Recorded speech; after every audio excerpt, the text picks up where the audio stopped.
Hello, Sounders. The shock of a last-minute goal that decides a game is quite literally stunning, isn't it? It stops the world for a moment.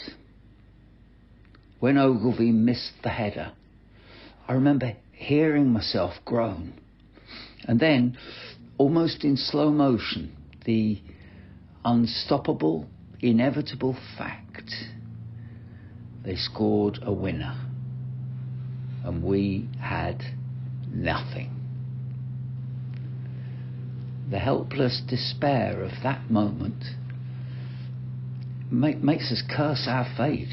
We get angry and we lash out in our minds, I hope, at whatever and whoever we can blame. But of course that's not right or fair.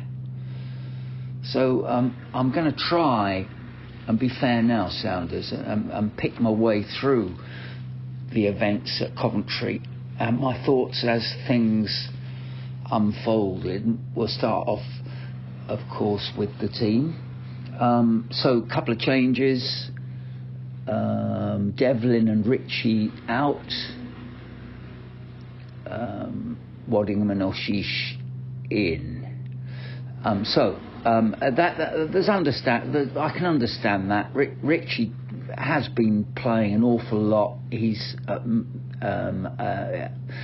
towards the end of his career, can't be expected to play 96 minutes every game. I think sensible to give him a break.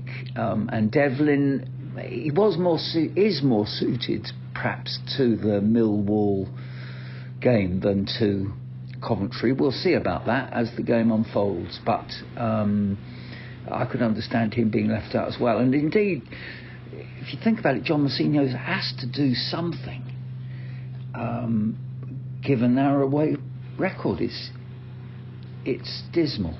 There were inevitably complaints from the fans about those two changes.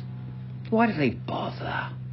Why do they bother to post pre a game having a moan about things like that? I mean, I don't think they're big fans, these guys, and I suspect many of them don't know who Waddingham or Sheesh are. I mean, it's fairly obvious in what they write. Alexander Milosevic is an issue. Why he didn't turn out and why he wasn't even on the bench, that feels strange to me. John Mousinho would never admit that Milosevic is not up to it these days, but that's what it felt like to me reading that team sheet, that he wasn't even on. I mean, to not make the bench, but then it did turn out, and I had written in my notes, I'm just reading them now, maybe he's had a problem in training, trying to get back to fitness, and indeed that's what they've announced subsequently. I read today. So I said when I was thinking about the game pre-game, I said we will not be told the truth about Alexander Milosevic. I don't know quite why I said that. I don't really believe in conspiracy theories, least of all about surrounding Pompey. But in actual fact, we have now been told, and it was a gamble.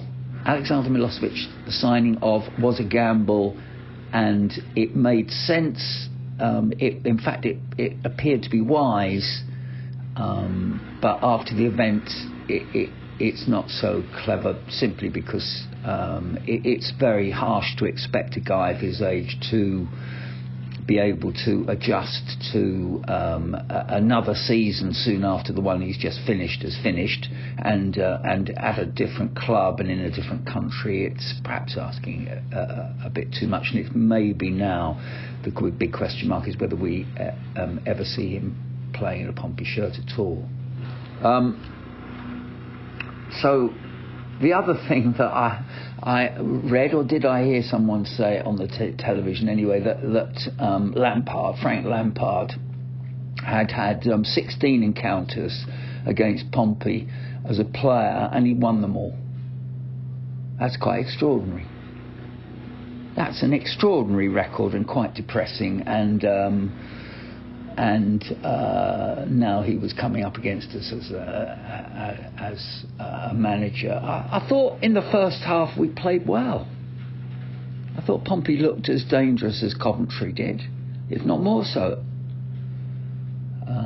It admittedly, one or two things they went our way, but they didn't look so good. Dazelle could so easily have given a penalty away, couldn't he? Hit in the penalty area by the ball, driven at him admittedly, but not from blank distance, and his arms were way out in the air above his head.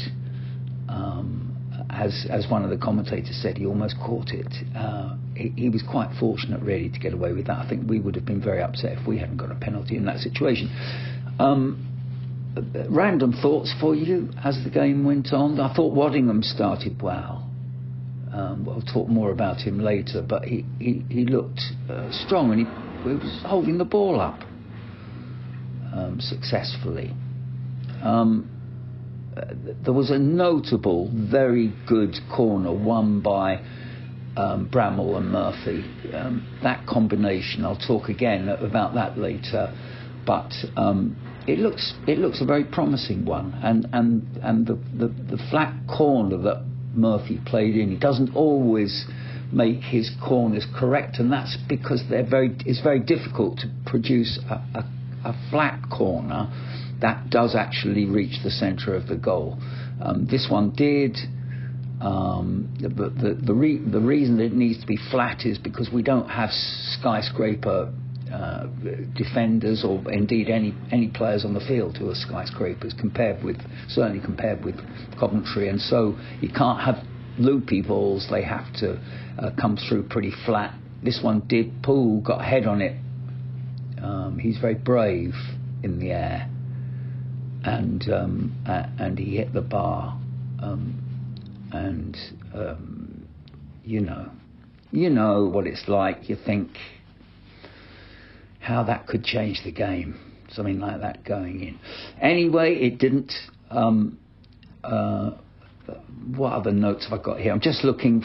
Murphy got a yellow card for a foul in his.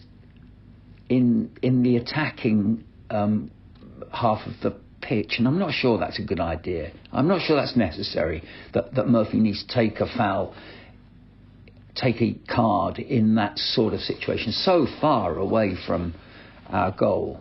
There probably should be harder earned when we're under more pressure than that. Orsish, he's the one I'm going to pick on most in this game. But just because he frustrates me. I think it's because I don't know whether you remember, Sounders, but it seems like years ago now, but months ago, when he first arrived, I met him in the bar at Pompey, and met him and his dad, and he seemed such a nice lad, and he was so keen to impress and to be successful for Pompey, and it's just not quite, I feel, working out as I'd hoped. But anyway, my note is that he can't defend because he was struggling down their left hand side to support Williams, I felt. So things went pretty well in the first half. I don't think really we could complain about that. We matched the opposition, as we often do away from home in the first half of games, unfortunately, I have to say. But this is, they were playing a Coventry side with a big chance of a playoff position, and they looked dangerous on either flank, even in the first half. that became more and more evident after the break, when we started to tire a bit. There's no doubt about that. Waddingham first struggled. Williams came off for Devlin, Waddingham for Omani. We didn't play as well with these substitutions, after these substitutions, but it's very difficult to put your finger on exactly why we didn't. I mean, obviously, Coventry adapted their game. They became quicker to the ball in the second half. They'd been given a kick up the backside after the first half, because it was a massive game for them as well as us, and we looked the team that was actually taking the game more seriously, really, in a sense. Hayden came on for Dizelle towards the end, but we were stemming the tide, you felt, in the second half. We were starting to hold on, dropping back far too early in that half. But it's so understandable. It's so understandable that with our away record as it is, and because of the desperate need for something out of the game, it's so understandable that we gave away territory in the second half. In the first half, we played in a fairly carefree way, and it just couldn't continue. Unfortunately, it didn't continue. And then I shall talk about it in some detail in a moment, but the horrible goal arrived. Ogilvie got under the ball, missed his header. Hayden, I felt Hayden might have done better to stop Rudoni. I mean, that was his job, and maybe he should. The guy who came on for Coventry, whose name I can't remember at the moment, maybe he should have been stopped by Devlin. Maybe Devlin could have come out to him rather more rapidly than he did. But if you think about it, 30 seconds before they scored, Bramall had a chance to put Colby in for really the best chance of the game, it would have been. But it's no good thinking about that now. The interviews at the end of the game by the managers told the whole story, I think.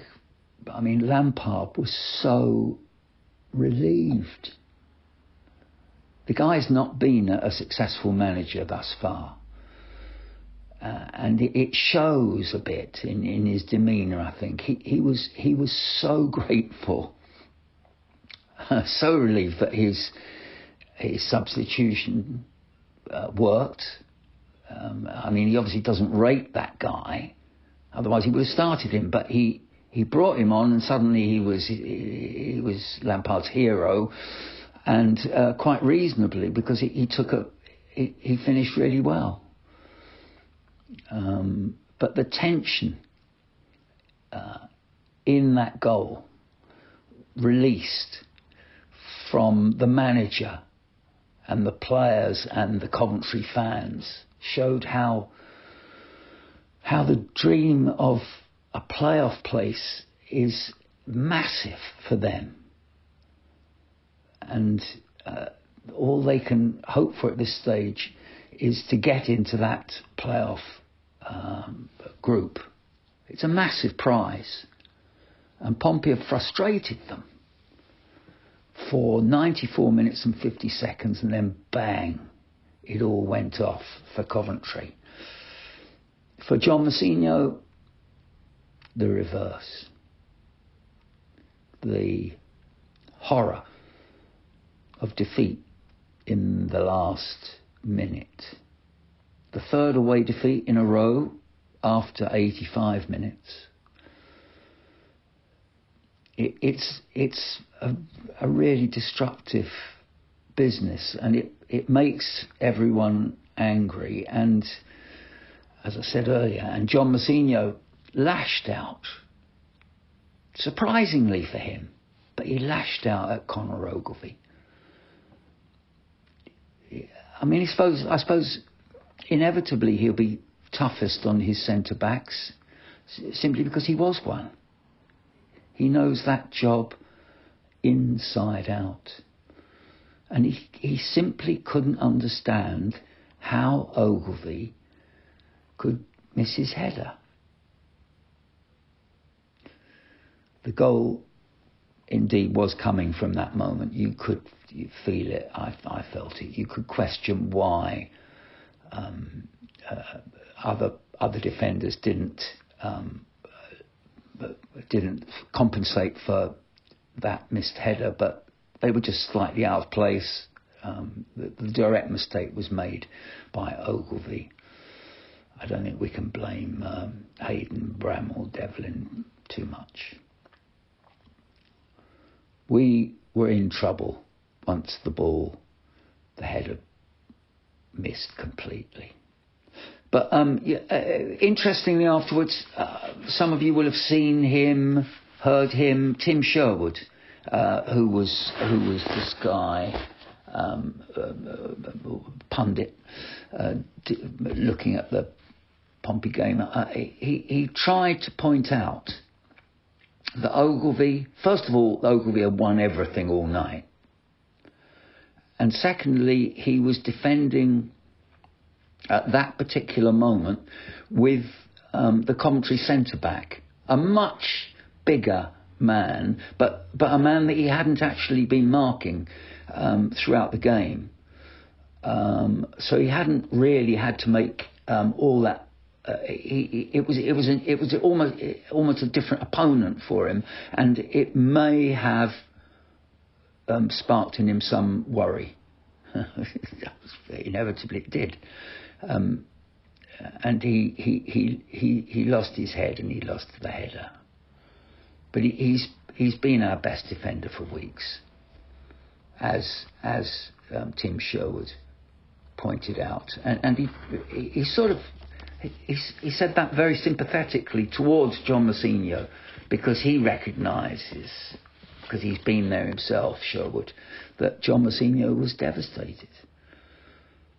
I mean, the pressure that guy has on his shoulders for us, no one understands. And the other thing about it is it's new to him. He's new to this job, and unfortunately he sometimes wears the responsibility for us all to see, and we saw it after the game, and in a way we wouldn't have it any other way, Sounders, would we? We want our manager to care. We need to know everyone at Fratton cares as much as us, and there can be no doubt John Mousinho does. Just have a look at the side now. Thomas Schmidt, no fault for the goal, and really not a lot threatened his goal. His sweeping role did almost blow up in his face at one point, second half, when he almost met up with Regan Poole running the other way, which might have been funny, but it wouldn't have been had it resulted in disaster. But his sweeping does allow Pompey to play with a higher line, and it's really become essential to their system, and it's very effective. He also, I remember, advanced to clear. I sometimes feel he should come out more to clear crowded penalty areas, but of course that's easier said than done, that you can easily be blocked off. I realise that. he was clever when he advanced them on this occasion, because he punched the ball away with precision. Where had he taken out the player with a more physical challenge, it might have brought a booking or worse.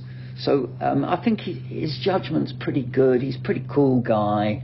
I'm happy with Thomas Schmidt, as always. Jordan Williams, I don't think he's quite back to the form that he had in that very useful spell in January when he came back into the side. Then unfortunately got another injury, but he was playing really well then. But he stuck to his task against Coventry, and I felt personally that we missed him when he came off. Regan Poole had an excellent captain's game, powerful blocking, pace. He's got his pace back in recovery. In fact, I would say he's back to his best. And he almost scored, didn't he, with the bravest of headers I talked about earlier. Conor Ogilvie, oh dear. Well, he'll always come under fire for his last-minute misjudgment, which led to that goal. But from his boss as well, was a bit tough. He had a fine game. As always, put his body on the line. Remember, one or two powerful blocks, and in part of a defence we should remember that's conceding fewer goals than any other phase of the season. I know we've got this terrible away record, but the actual difference between oppositions and ourselves is narrow now. It wasn't narrow earlier in the season. Karen Bramall had a superb first half, interacting with Murphy. They managed to confuse and outpace Coventry down our left, and really should have got rewards. I suppose that's what John Mousinho would say. I think in the second half, Coventry reacted and assigned players more distinctly to covering Bramall's breaks, but they were still at times effective, and his pace and crossing is a weapon, and he justified his start. Freddie Potts did so much of the dirty work in defensive midfield that gave us a measure of control in the first half and kept it tight, even in the second when things were tougher. Terrific young player. Andre Dazelle continues to have a fine season, in my opinion. He inevitably tires towards the end of games when we don't have... the simple fact is we don't have enough on the bench to replace him. So sometimes I feel he plays minutes more than John Senior would like to play him, but that's simply because of the replacements. Adil Oshish, as I said, I'm for some reason more critical of him than our other young midfielders. But I think justifiably. He works hard, but I feel he could work harder. He threatens, but I feel he could threaten more.